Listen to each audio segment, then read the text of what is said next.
Alhamdulillah nahmaduhu wa nasta'inuhu wa nastaghfiruh wa na'udzu billahi min shururi anfusina wa min sayyiati a'malina may yahdihillahu fala mudilla lahu wa may yudlil fala hadiya lahu asyhadu an la ilaha illallah wahdahu la syarika lahu wa asyhadu anna Muhammadan 'abduhu wa rasuluhu la nabiyya ba'dahu.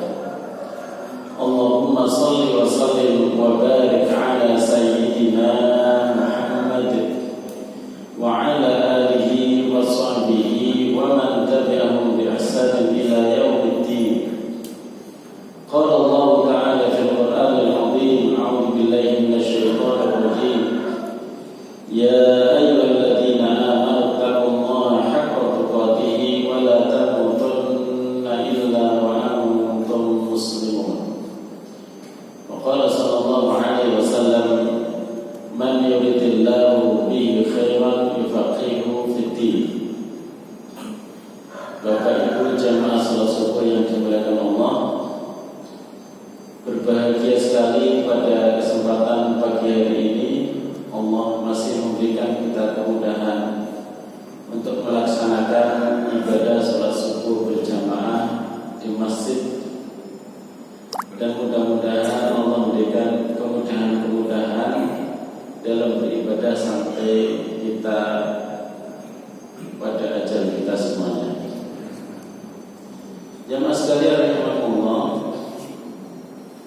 belum nampil.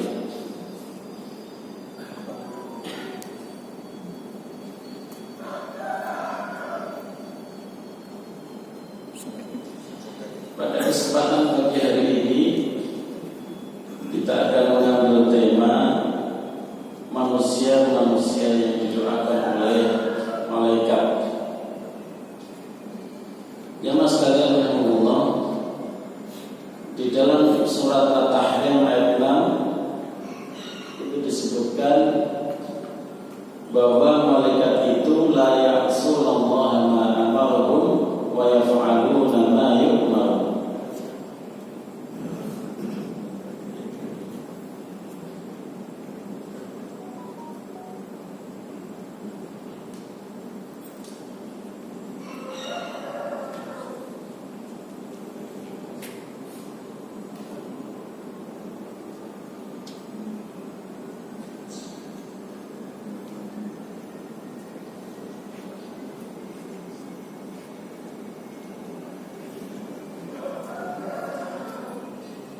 Bahwa malaikat itu adalah makhluk yang tidak pernah bermaksiat kepada Allah Subhanahu wa taala. Dan malaikat itu selalu melaksanakan perintah Allah Subhanahu wa taala. Dan tugasnya itu sangat banyak.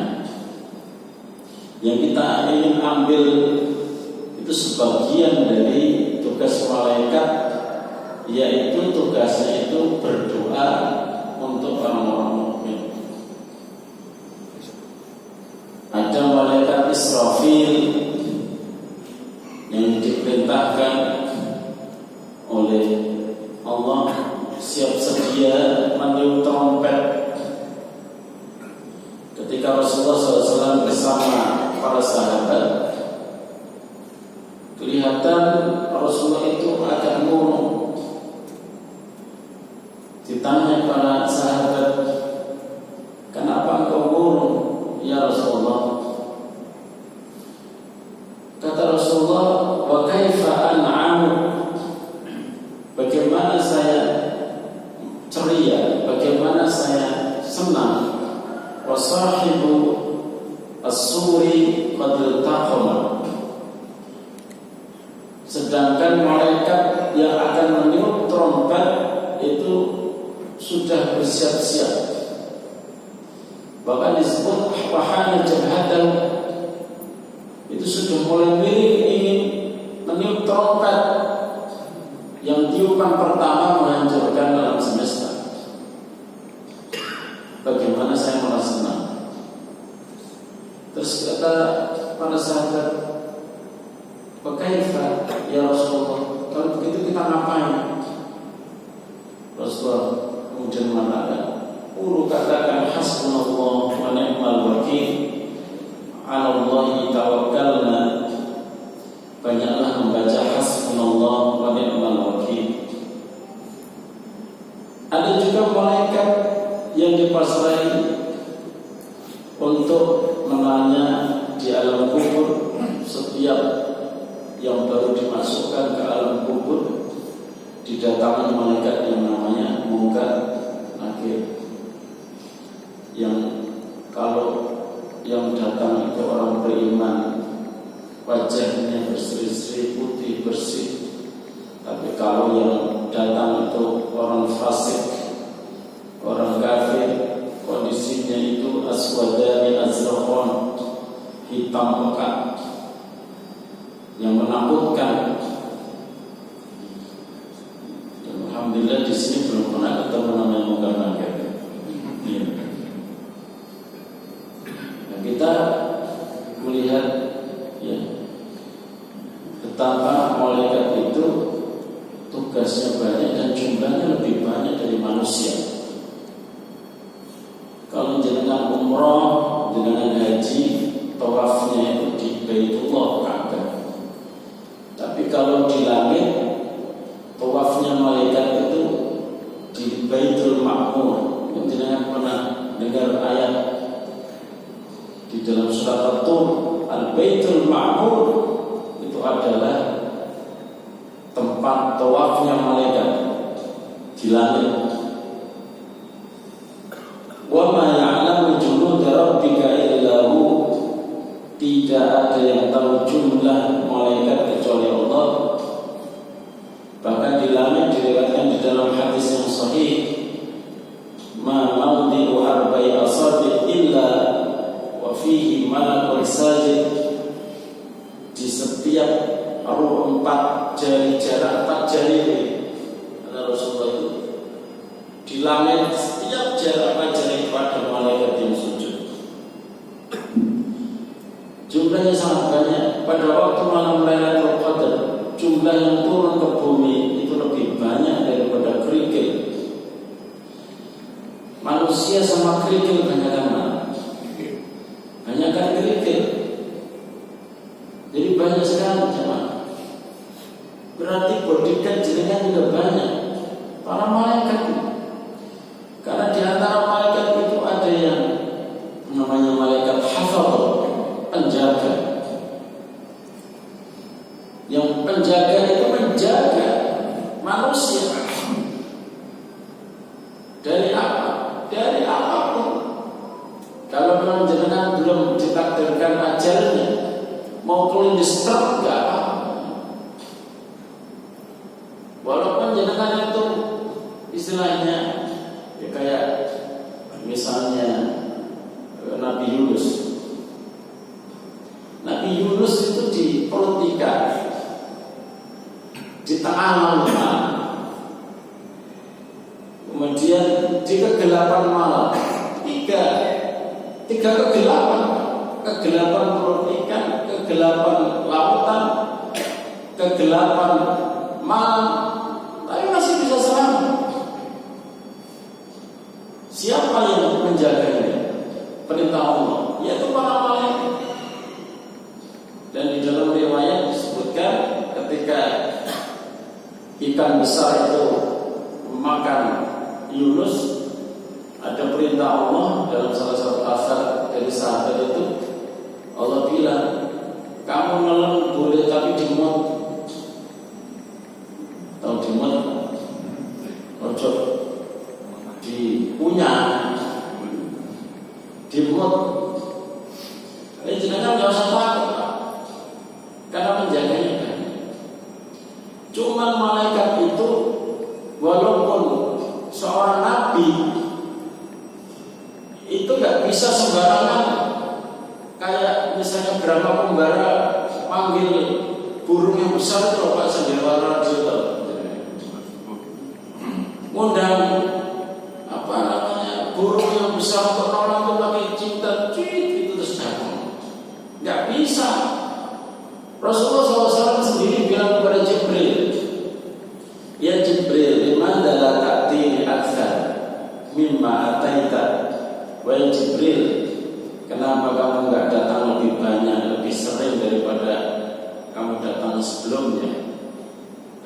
Jibril Muhammad terus membaca di dalam surat Maryam itu, wa ma natanazzalu illa bi amri rabbik.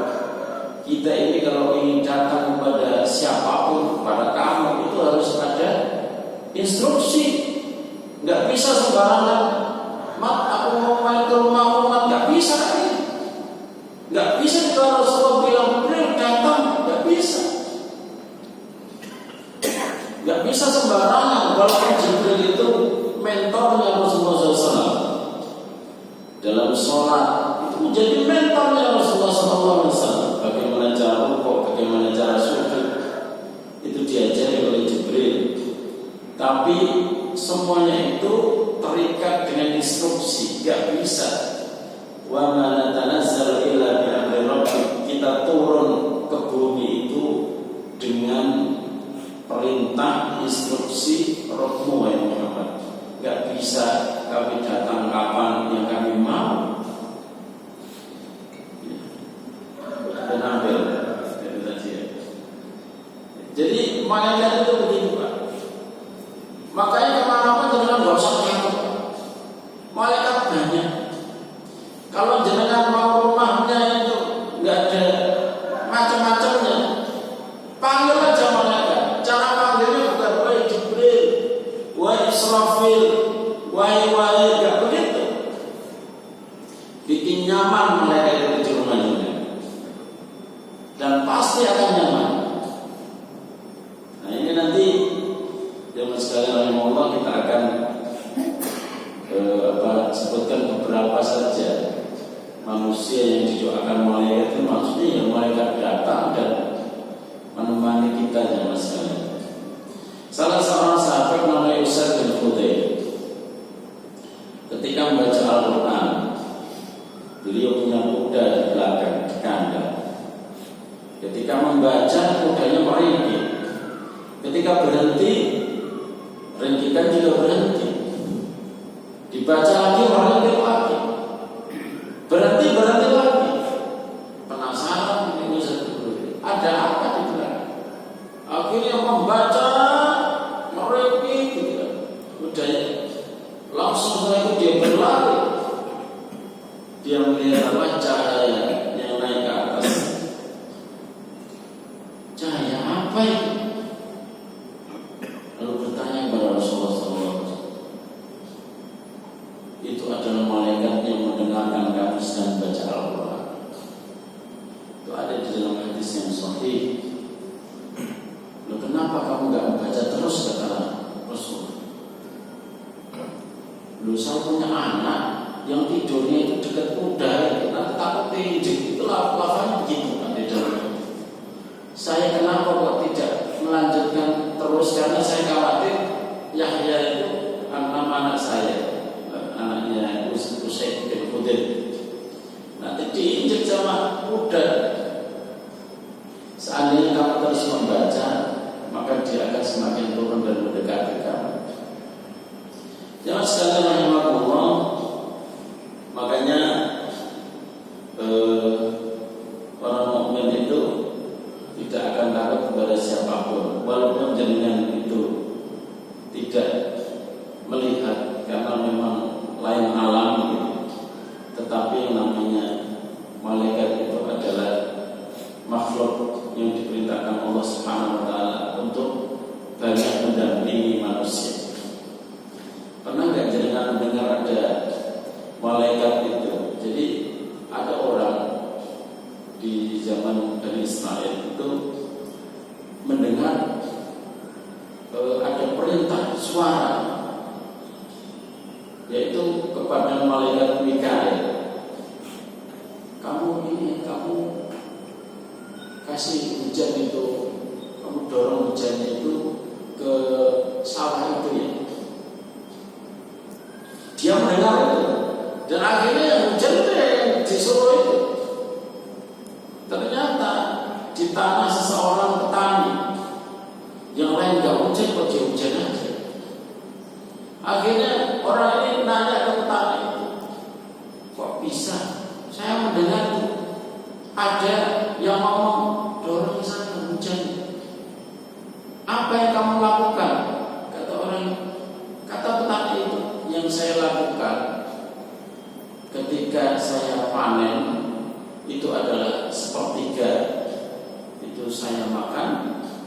sepertiga saya sedekahkan, sepertiga saya persiapan untuk nanam lagi dengan biji-bijian.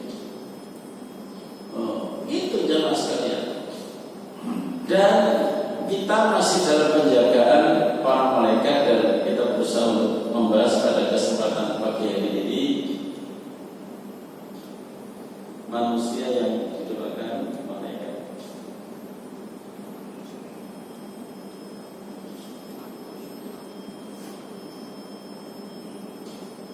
Ketika berdoa disebutkan oleh Ibnu Battal rahimahullah, beliau mengatakan ketika mensyarah Sahih Bukhari, wa ma'lumun anna du'a al-malaikati mujabun, dan sudah merupakan sesuatu yang maklum.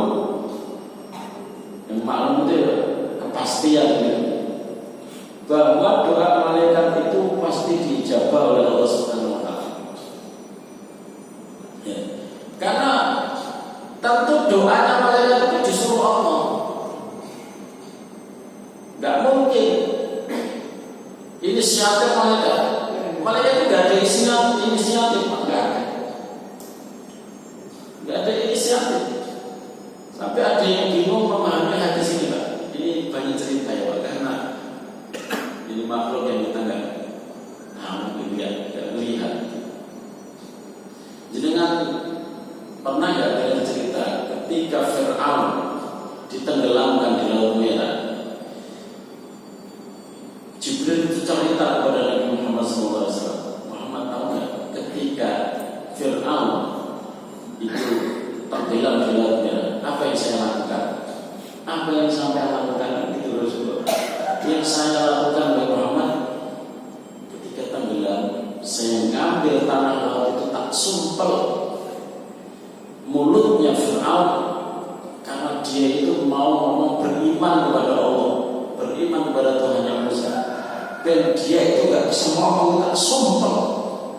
Makhafatan an tudrikahu rahmah, saya takut dia itu dapat rahmatnya dari Allah Subhanahu wa taala. Ketika nyumpel itu perintah Allah, gak mungkin Jibril terus berbuat dengan inisiatif sendiri. Makanya ketika malaikat itu mendoakan orang mukmin, itu perintah Allah. Lah yang perintah Allah ya pasti dikabulkan oleh Allah Subhanahu wa taala. Kalau doa kita ada yang makbul, ada yang mardud, ada yang diterima, ada yang tidak diterima. Tapi kalau sudah doanya malaikat, ya tentunya pasti akan diterima oleh Allah Subhanahu wa taala.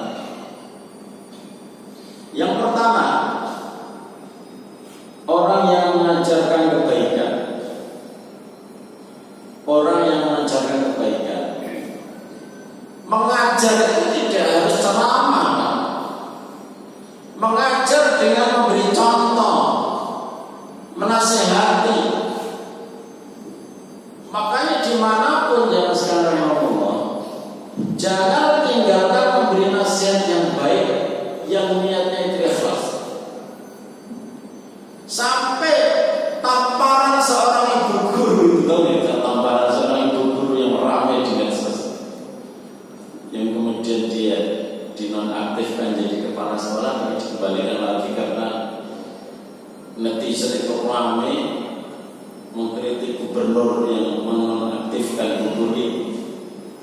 Seorang guru ketika dia menasihati muridnya gak mau, terus ditampar pun saking keselnya, dibilang berkali-kali. Itu bagian daripada menasehati.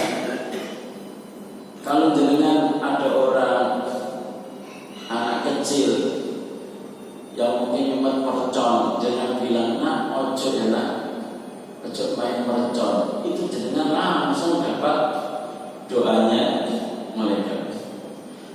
Atau jenengan kasih contoh kepada anak jenengan, menasihati dengan memberi contoh. Makan dengan tangan kanan, kemudian sebelum tidur sambil rebahan putranya jenengan itu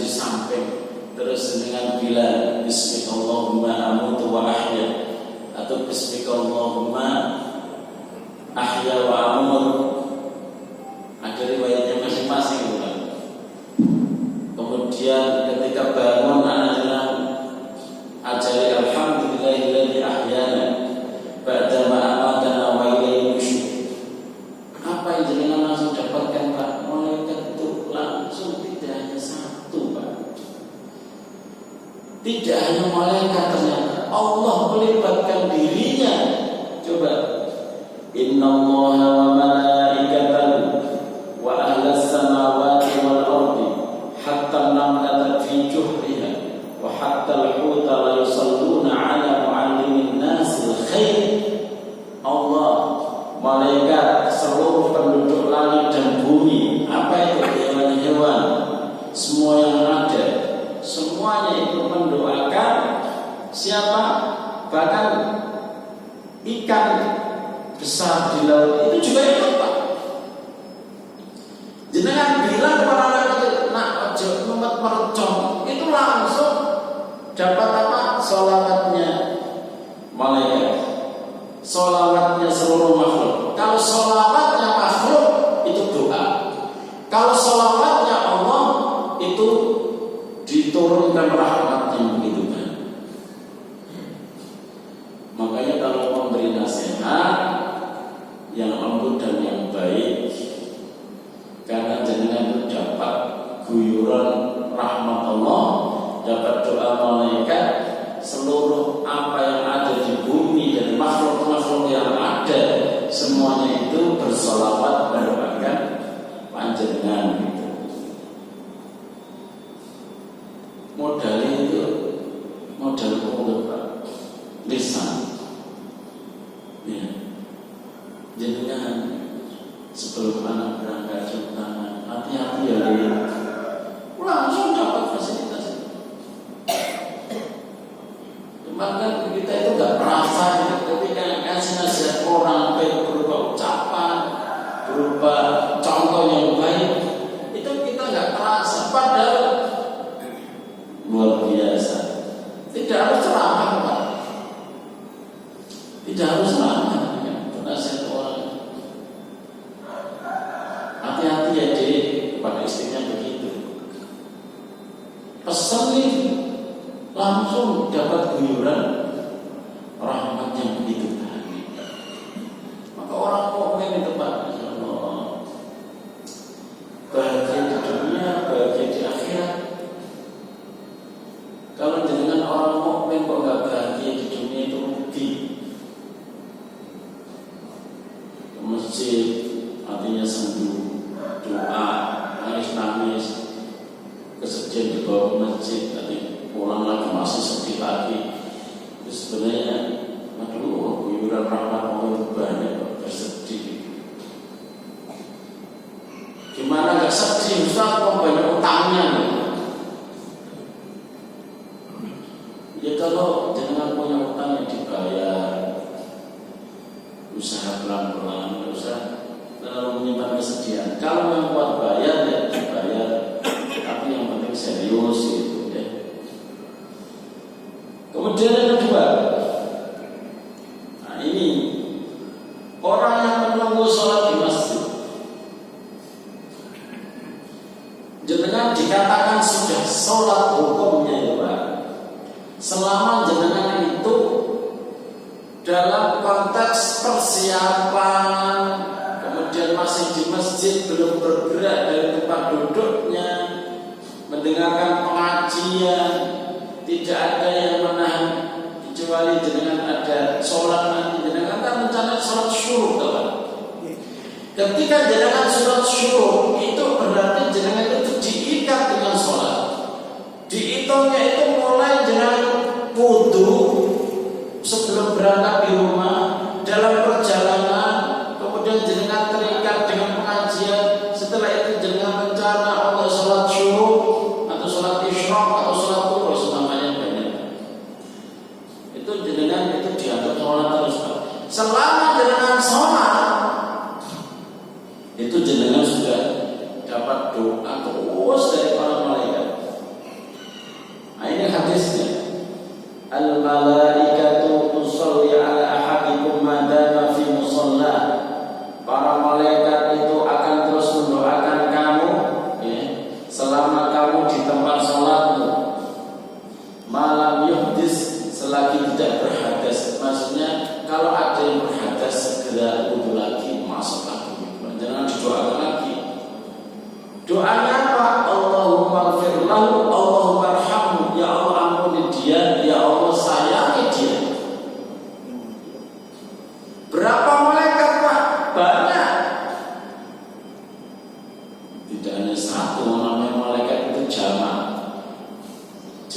ada malak. Malak itu satu. Kalau malaikat itu banyak. Kalau yang mengitari masjid, apalagi kan di dalam hadis yang lain, kalau majelis ilmu seperti ini Pak, ada disebut malaikat sayyahun, malaikat yang suka jalan-jalan. Kalau ada majelis zikir, majelis ilmu, majelis zikir, itu dia datang untuk berdesak-desakan dengan orang-orang yang mendengarkan pengajian itu. Apa yang mereka katakan? Ampuni dia ya Allah, sayangi dia ya Allah. Jumlahnya berapa bukan? Jangan kalau karena kita nggak melihat aja. Ya. Madamatis sholatu la yazalu ahadukum fi sholatin. Seseorang itu masih dianggap sholat, madamatis sholatu tahbisu, selagi dia itu ditahan dengan sholat tertentu. La yamna'uhu ayyan qaliba ila ali ila shalah. Dia itu tidak ada yang menghalangi untuk kembali kepada keluarganya kecuali sholat. Dan jangan sekarang diikat oleh sholat apa? Sholat isyraq. Jadi kan dianggap sholat. Makanya jangan kalau gatal segera. Karena doa malaikat itu untuk orang yang nggak gatal, ya orang yang nggak gatal punya wudu. Makanya kalau jenengan itu menjaga wudu, waduh, malah tambah.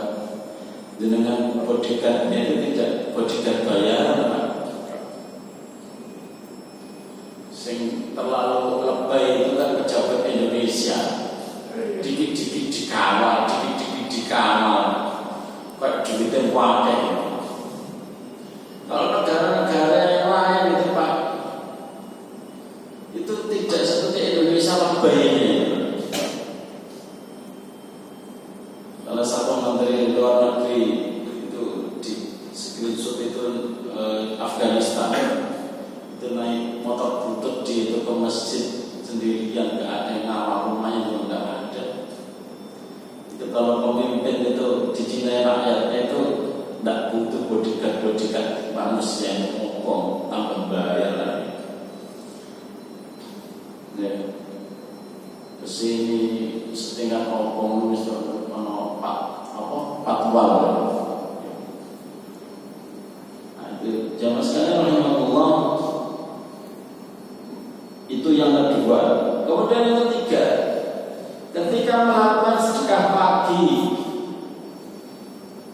ya, itu ada di dalam riwayat, tidaklah berganti hari kecuali pada pagi hari itu ada malaikat yang turun secara khusus. Fayaqulu ahadu, dua malaikat. Malaikat yang pertama itu mendoakan Allahumma a'ti wanfiqam khalafa. Ya Allah, orang yang suka menerima berdonasi itu diganti, ya Allah. Artinya diganti beneran sama Allah. Dan yang lain Allahumma a'ti mumsikan talafa. Ya Allah, orang yang pelit, ya Allah, berikan kerusakan kepada yang tanya. Nah, masing-masing kita kan sesuai dengan kondisi. Sedekah pagi itu tidak harus pagi bangun subuh untuk enggak. Maksudnya dia mengawali pagi itu dengan berpikir pertama masih belanja kepada istri itu ya, termasuk memberi nafkah wajib ya. Membelikan apa, Bu, pesan Bu, makanan itu juga bagian dari memberi nafkah. Yang jelas itu apa Pak? Kalau ada yang perlu dinafkahi, yang perlu didonasi, itu siap-siap untuk disiapkan dana itu. Ya. Nanti kalau ada orang yang pelit, menyimpan, memegang, menimbun, itu Allah paling nggak suka. Ini sampai jam berapa saya? Sampai Solo. Solo sampai ya sudah. Oh, nambah 10 menit.